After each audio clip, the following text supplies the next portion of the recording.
Architect એટલે એ વ્યક્તિ જે ખાલી જગ્યા જોવે ને એમાં ભવિષ્ય ડિઝાઇન કરી દે. હાય, હું છું RJ Shivang from 94.3 my FM and you are watching this amazing podcast series જેનું નામ છે Varmora tiles and bathware presents the space and style talks. આજે મારી સાથે actually I am honour to represent you. આજે અમારી સાથે એક સ્પેશિયલ ગેસ્ટ છે જેમનું નામ છે પ્રશાંત Parmarji from Shayona consultants. Sir, સૌ પ્રથમ સર તમારું introduction. So I'm an architect and I'm practicing since last 25 plus years. અને આ 25 વર્ષ દરમિયાન લગભગ અમે મોર દેન 1500 પ્લસ પ્રોજેક્ટ્સ અમે ગ્લોબલી કર્યા છે અને 150 plus Hindu cultural community centres world wide અમે ડિઝાઇન કરી ચૂક્યા છે અને અત્યારે પણ એવા 100 પ્લસ પ્રોજેક્ટ્સ અમારી સાથે અત્યારે અમે કરી રહ્યા છીએ અને એક બહુ મોટી એક ટીમ છે અમારી પાસે. 25 પ્લસ આર્કિટેક્ટ્સ મારા પ્લાનિંગ ટીમમાં છે અને લગભગ 1500 પ્લસ સ્કિલ વર્કર્સની એક ડેડિકેટેડ ટીમ અમારી સાથે છેલ્લા લગભગ મોર દેન 2 ડિકેડ્સથી જોડાયેલી છે. ક્યાં વાત છે સર. મારે જો તમને પૂછવું હોય કે તમે આ શરૂઆત ક્યાંથી કરી હતી, કે તમને ઇન્ટરેસ્ટ ક્યાંથી પડ્યો કે યાર મારે આ જ ફિલ્ડમાં જવું છે, આર્કિટેક્ચર કે ડિઝાઇન, અને એવું કોઈ મૂડ આવ્યો હશે કે એવી કોઈ ઘટના બની હશે કે ઓલ્સો કોઈક મેન્ટોર રહ્યા હશે કે એવી કોઈ ઘટના જ્યાં તમને એવું ફીલ થયું કે નાઉ ધીસ ઇઝ માય જીવન? બહુ એક ઇન્ટરેસ્ટિંગ ઘટના છે આની પાછળની. Giving is greater than getting. ક્યાં વાત. આ એક પ્રમુખ સ્વામી મહારાજનું જીવન સૂત્ર હતું. પ્રમુખ સ્વામી મહારાજ કે જેઓ BAPS સંસ્થાના આધ્યાત્મિક વડા તો હતા જ, પણ તેમણે સમાજ સેવાના અને માનવ ઉત્કર્ષના ખૂબ મોટા કાર્યો કર્યા છે અને તેમણે પોતાના 96 વર્ષના જીવનકાળ દરમિયાન લગભગ 1200થી વધારે પ્રોજેક્ટ્સ એમણે ગ્લોબલી 1200થી વધારે હિન્દુ કલ્ચરલ કોમ્યુનિટી સેન્ટર્સ એમણે ગ્લોબલી કન્સ્ટ્રક્ટ કર્યા છે, જે આજની તારીખે પણ લોકો માટે પ્રેરણાના સ્ત્રોત બની રહ્યા છે. એમાંના જ જે અલગ અલગ પ્રેરણા સ્ત્રોત તરીકેના ઘણા બધા જે મોન્યુમેન્ટલ સ્ટ્રક્ચર છે એના કારણે પ્રમુખ સ્વામી મહારાજને માસ્ટર બિલ્ડર તરીકે ગિનીઝ બુક ઓફ વર્લ્ડ રેકોર્ડે નવાજ્યા છે. અને એમાંથી જ પ્રેરણા લઈને ઘણા બધા મારી જેવા ઘણા બધા જે ઇન્સ્પાયર થઈને અને સેલ્ફલેસ સમાજની સેવામાં અત્યારે પોતાનું યોગદાન આપી રહ્યા છે. એમાંનું જ એક ઘટના હું તમને જણાવીશ.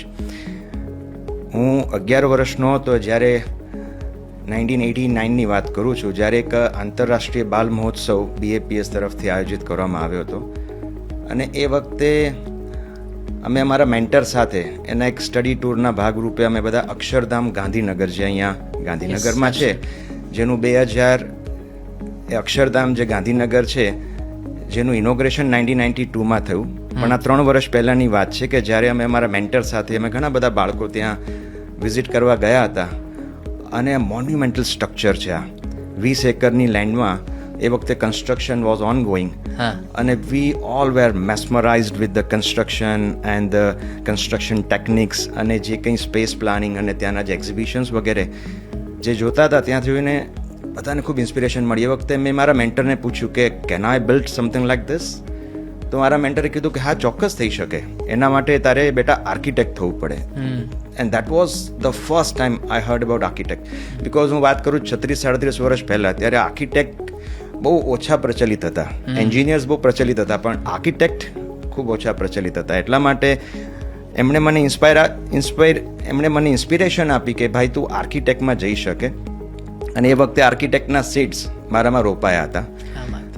એના પછી મારા ફાધર છે એ બેંકમાં મેનેજર હતા અને એમની ટ્રાન્સફરેબલ જોબ હતી, એટલે એના કારણે ઘણા વર્ષો સુધી ઘણા બધા મોટા મોટા સિટીઝ, ટાઉન્સ અને બધામાં અમારે ફરવાનું થાય.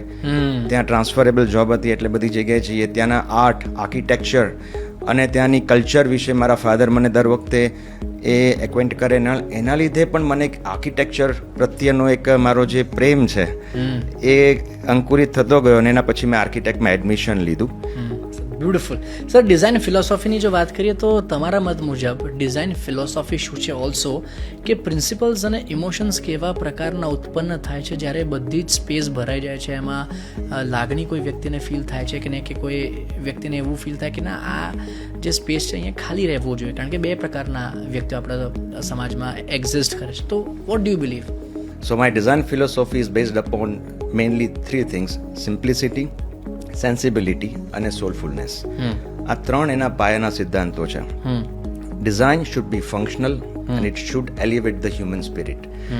આ બહુ અગત્યની વસ્તુ છે. જ્યારે ક્લાયન્ટ્સ અમને એપ્રોચ કરે છે ત્યારે એમના મનમાં ઘણા બધા ડ્રીમ્સ હોય છે, ઘણા બધા એસ્પિરેશન્સ હોય છે. So it's a huge responsibility what I consider કે જ્યારે એ લોકો આ ડ્રીમ્સ લઈને અમારી પાસે આવે છે તો આ એક રિસ્પોન્સિબિલિટી એવી છે કે એમના ડ્રીમ્સને કમ ટ્રુ કરવું એના માટે એક બહુ મોટી એફર્ટ્સ આપવી પડે છે. અને ક્લાયન્ટના પોતાની રિક્વાયરમેન્ટ, એમનો ટેસ્ટ, એમનું બજેટ, વાસ્તુશાસ્ત્ર, એની સાથે ક્લાઇમેટિક જે કન્ડિશન છે, નેચરલ એર, લાઇટ વેન્ટિલેશન, આ બધી વસ્તુઓને કન્સિડર કરી અને સૌથી ઇમ્પોર્ટન્ટ છે કે જે ક્લાયન્ટની પર્સનાલિટીને ડિપેક્ટ કરે એવી સ્પેસ ડિઝાઇન કરવી. આ બહુ મોટી વસ્તુ છે. તો આ બધી જ આસ્પેક્ટ્સને અમે કવર કરીને ડિઝાઇન કરતા હોય છે.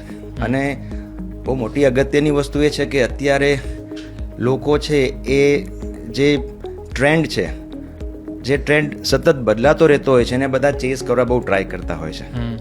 પણ અમે શું કરીએ છીએ તો ખાસ કરીને હું ગ્લોબલ અને લોકલ ટ્રેન્ડ આ બેનું બેસ્ટ જે મિક્સિંગ કરી અને એક સારી રીતે જે સ્પેસ ડિઝાઇન થાય કે જે ટાઈમલેસ હોય. ટાઈમ બિંગ બધું સારું લાગે પણ ટાઈમલેસ હોય.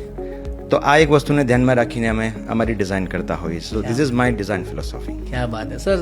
સારી સ્પેસ તમે ડિફાઇન કર્યો હમણાં, પણ I also want to ask you કે what is actually a good space for you, અને તમે ફંક્શનાલિટી અને ઇમોશન્સ કયા પ્રકારના ક્રિએટ થાય છે એનાથી જ્યારે તમારી પાસે એક ગુડ સ્પેસ હોય છે? As per my opinion, a good space should have a strong character and soulfulness in it. આ એક બહુ જ અગત્યની વસ્તુ છે. Of course the space should be functional અને જે એન્ડ યુઝર છે એને 100% એના પોતાની જે લાઇફસ્ટાઇલ અને પોતાની જે રિક્વાયરમેન્ટને ફૂલફિલ કરે એવી ગુડ સ્પેસ હોવી જોઈએ. એની સાથે ઇમોશનલ ફેક્ટર પણ હોવું જ જોઈએ. Say for an example, good space ઘણી બધી સારી રીતે આર્કિટેક્ટ ક્રિએટ કરતા હોય છે. લગભગ કોવિડ પહેલાં એક એક્ઝામ્પલ હું તમને આપીશ કે મારી પાસે એક પ્રોજેક્ટ આવ્યો હતો ગવર્મેન્ટ ઓફ ઇન્ડિયાએ, જેને એક હેરિટેજ સાઇટ તરીકે ઘોષિત કરી હતી એવી આંબલીવાળી પોળ છે અહીંયા શાહપુરમાં, અમદાવાદમાં. યસ. એ આંબલીવાળી પોળનું આખું રિસ્ટોરેશન કરવાનું હતું. આ એક બહુ મોટી ચેલેન્જ મારા માટે એટલા માટે હતી કેમ કે જે ગવર્મેન્ટ ઓફ ઇન્ડિયાના જે નોર્મ્સ પ્રમાણે અને ખાસ તો હેરિટેજ સાઇટના કેટલાક જે ટર્મ્સ કન્ડિશન્સ પ્રમાણે તમારે ડિઝાઇન કરવાનું હોય, અને આ BAPS સંસ્થાનું એમાં એક બહુ એક ઇમોશનલ ફેક્ટર એડ થયેલું હતું કેમ કે બધાની ધાર્મિક આસ્થાઓ એમાં જોડાયેલી હતી. 250 વર્ષ જૂની આ પોળ છે. એ પોળનું રિસ્ટોરેશન કરવું અને વિથ મોડર્ન એમ્યુનિટીઝ અને વિથ મોડર્ન આર્કિટેક્ચરલ ટેકનિક્સ, એટલે આ એક બહુ મોટી ચેલેન્જ અમારા માટે હતી. અને એ ચેલેન્જને અમે સર સ્વીકારી અને એના પાછળ લગભગ હજારોથી વધારે નાના મોટા એના ફોટોગ્રાફ્સ, ડ્રોઈંગ, ડિટેલ તૈયાર કર્યા અને લગભગ 4 વર્ષના અંતે આખો પ્રોજેક્ટ કમ્પ્લીટ થયો. અને આજની તારીખે પણ એ પ્રોજેક્ટમાં જે ખાસ લોકોની ભાવનાઓ, લોકોની લાગણીઓ એ પણ આજની તારીખે એટલી જ બરકરાર રહી છે. અને દે કેન કનેક્ટ ધેમ સેલ્વ્સ કે ભાઈ આ એ જગ્યા છે પણ એને બહુ સારી રીતે મોડર્ન એમ્યુનિટીઝથી આપણે અંદર ફૂલફિલ કરી છે. તો આ એક કોઈ પણ આવી જે સ્પેસ, ગુડ સ્પેસ ડિઝાઇન કરતી વખતે ઇમોશન્સ અને એનું જે કેરેક્ટર છે એ મિસ ના થાય એ પ્રમાણે ડિઝાઇન કરવી પડે. ક્યાં બાત. સર, મટીરિયલ્સ જે છે એ આજના જમાનામાં બહુ જ અગત્યની વસ્તુ થઈ ગઈ છે. તો how do you C surfaces જેમ કે ટાઇલ્સ થઈ ગઈ, સ્ટોન્સ થઈ ગયા કે ન્યૂ ફિનિશિસ જે ઇન્ફ્લુઅન્સ કરે તમારા ક્રિએટિવ પ્રોસેસને, how do this all actually influence you? મારા કન્સ્ટ્રક્શન અને ઇન્ટિરિયરના જે ફિલ્ડમાં I would love to use natural materials જેમ કે સ્ટોન, બ્રિક, વુડ, બ્રાસ, આ બધા મટીરિયલ્સને અમે વધારે યુઝ કરતા હોઈએ છીએ અને એનો યુઝ કરવાનું એમ્ફેસાઇઝ વધારે કરતા હોઈએ છીએ કેમ કે એ દરેક નેચરલ મટીરિયલની પોતાનું એક સરસ કેરેક્ટર છે. અને એની એક કેરેક્ટર અને એ મટીરિયલ યુઝ કર્યા પછી એની એક લેંગ્વેજ એ તમે સમજીને બનાવો તો એ તમને એક બહુ સારું ટાઈમલેસ એક એપિરન્સ આપે છે. અને એની એક વોર્મ્થ છે, એ દરેક મટીરિયલની વોર્મ્થ છે, એની એક લાઈફ પણ છે. પણ હવે આપણે જોઈએ તો નેચરલ રિસોર્સિસની પણ એક લિમિટેશન છે. નેચરલ રિસોર્સિસ, સે ફોર એન એક્ઝામ્પલ, આપણે સ્ટોનના મંદિરો બનાવતા હતા અને હજી પણ બનાવી રહ્યા છે, પણ સ્ટોન એની માઇન્સમાંથી આવે, પણ હવે માઇન્સને એક લિમિટેશન છે, એનાથી વધારે એમાંથી સ્ટોન નથી પ્રોડ્યુસ કરી શકતા. તો અત્યારના ઘણી બધી નવી ટેકનિકને કારણે ઘણા બધા મટીરિયલો સિરામિક બેઝથી લઈ અને ઘણા બધા જીપ્સમ બેઝ ને બધા ઘણા મટીરિયલ્સ અત્યારે મળતા થયા છે. સે ફોર એન એક્ઝામ્પલ, અમે જે એક સમજો કે મિડ સ્કેલનું આપણે કલ્ચરલ કોમ્યુનિટી સેન્ટર બનાવતા હોય, 1,00,000-1.5 લાખ સ્ક્વેર ફીટની આસપાસનું આ કન્સ્ટ્રક્શન એરિયા હોય, જે એકચ્યુઅલી જો રિયલ સ્ટોનથી બનાવવા જઈએ it tax around 10 to 12 years. હવે એની જગ્યાએ જો આપણે અત્યારે આરસીસીનું ફ્રેમ સ્ટ્રક્ચર કર્યા પછી જીઆરસી મટીરિયલ આવે છે, દેટ ઇઝ ગ્લાસ રેનફોર્સ સિમેન્ટ, જીઆરજી આવે છે, ગ્લાસ રેનફોર્સ જીપ્સમ, આ બધા મટીરિયલ્સ અત્યારે બહુ જ સરસ નવા આવી રહ્યા છે. અમે એને છેલ્લા લગભગ 3-4 વર્ષોથી એને કન્સિસ્ટન્ટલી યુઝ કરી રહ્યા છે. અને આ મટીરિયલ એની ઉપર સીધું ક્લેડ થાય આરસીસીના વોલની ઉપર. અને એ જે બ્યુટી છે, આર્કિટેક્ચરલ એસ્થેટિક છે, અને જે એની સેન્સિબિલિટી છે, જે તમારી વર્ષોથી જે તમારું જોડાણ જે જૂના એક મંદિર આર્ટ આર્કિટેક્ચર સાથેનું છે, ટેમ્પલ આર્કિટેક્ચર સાથેનું, એ જ એસેન્સ અને એ જ બ્યુટી તમને આપે છે. અને એ જ સોલફુલનેસ તમને એમાં મળે છે. અને ટાઈમ પીરિયડ, સૌથી ઇમ્પોર્ટન્ટ ટાઈમ પીરિયડ છે. જે વસ્તુ મેં આપને કીધી 10 થી 12 વર્ષ બનાવવામાં જાય, એ જ વસ્તુ માત્ર 2.5 થી 3 વર્ષમાં પૂરી થાય છે. So it saves a lot of time and money. કેમ કે પૈસાની બાબતમાં જોઈએ તો હ્યુજ સેવિંગ આપણે કરી શકીએ છીએ. તો આ નવા મટીરિયલ, અને સેમ વે એ જ વસ્તુમાં આપણે માર્બલ ફ્લોરિંગ પહેલાં કરતા હતા, હવે એની જગ્યાએ digital printed marble looking tiles આવી ગઈ. તો આ બધાનો ઉપયોગ એટલો સરસ રીતે આ બધા જે કંઈ મોન્યુમેન્ટલ સ્ટ્રક્ચર્સ બનાવી છે, તો કન્સ્ટ્રક્શન ટેકનિક છે, એના લીધે ફાસ્ટ કન્સ્ટ્રક્શન થઈ શકે અને એની સાથે સાથે કોસ્ટ પણ સારી રીતે સેવ થઈ શકે. ક્યાં વાત છે સર. મારો નેક્સ્ટ ક્વેશ્ચન એ જ હતો તમને કે તમે નવી વસ્તુ વિશે વાત કરી, તો ટેકનોલોજી જે છે એ બહુ જ આગળ વધી ગઈ છે and in terms of every field. તો હાઉ હેવ ઇનોવેશન્સ, જેમ કે જો હું વાત કરું તો લાર્જ ફોર્મેટ સ્લેબ્સની આપણે વાત કરીએ, ડિજિટલ ટેક્સચર્સની આપણે વાત કરીએ, ફિનિશિસ જેમ કે ડ્યુરામેટ થઈ ગયું કે રિફ્લેક્ટો થઈ ગયું, એ કઈ રીતે ઇમ્પેક્ટ કરે છે તમારી મટીરિયલ ચોઇસ?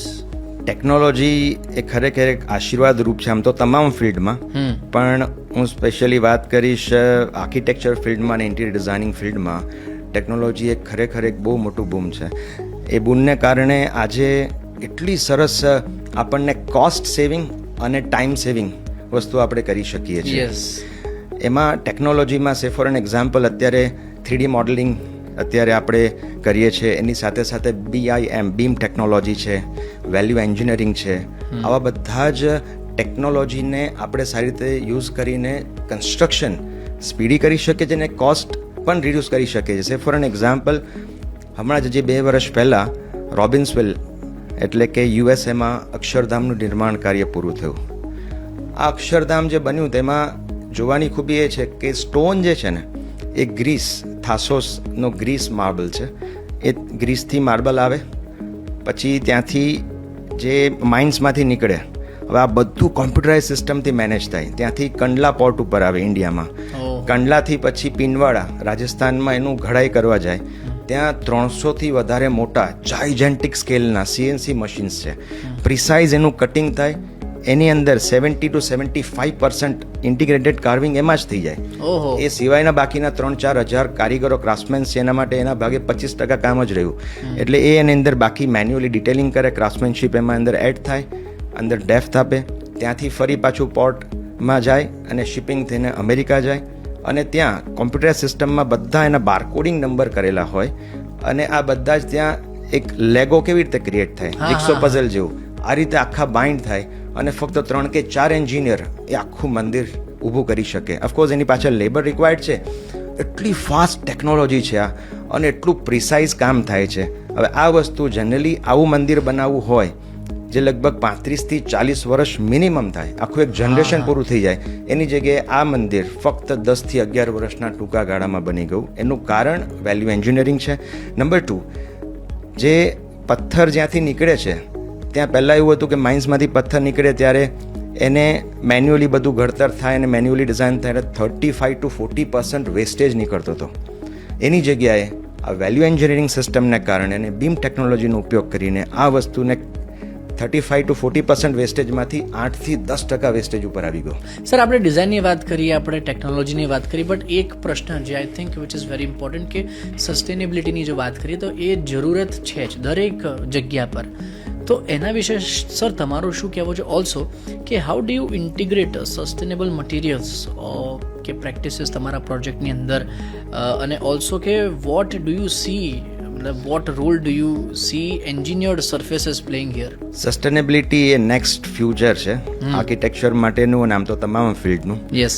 એમાં રિડ્યુસ, રિસાયકલ અને રીયુઝ આ ત્રણ વસ્તુ તો આપણે મુખ્ય એના પાયાના સિદ્ધાંતો છે જ. અમે અમારી આર્કિટેક્ચરલ પ્રેક્ટિસમાં ખાસ આ વસ્તુનું ધ્યાન રાખીએ છીએ કે નેચરલ લોકલ મટીરિયલનો ઉપયોગ કરીએ છીએ.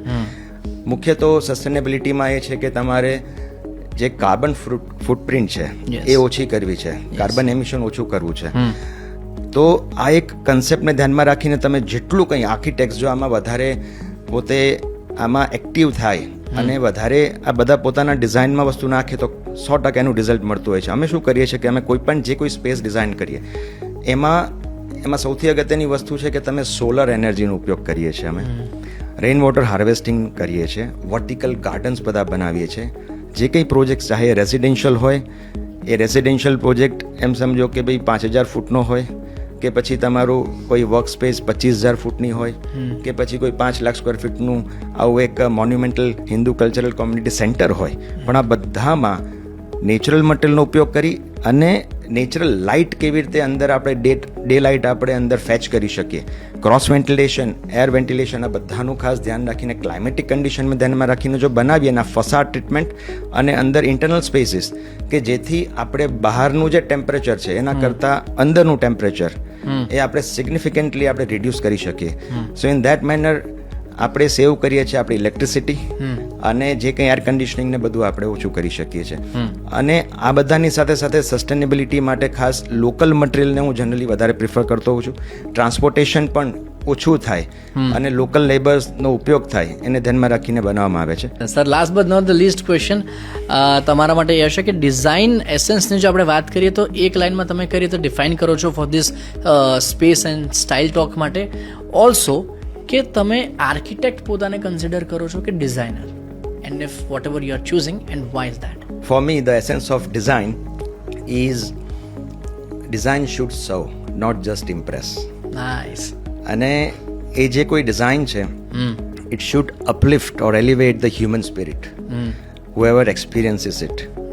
આ એક બહુ અગત્યની વસ્તુ છે. અને લાસ્ટલી હું આપને એક બધાને એક મેસેજ આપીશ કે give your best and leave the rest. ક્યાં બાત હૈ sir, thank you so much sir તમારા સમય માટે. It was honour talking to you. It is actually a pleasure talking to you. But you are watching this amazing podcast series જેનું નામ છે Varmora tiles and bathware presents the space and style talks. This is RJ Shivang. Stay tuned.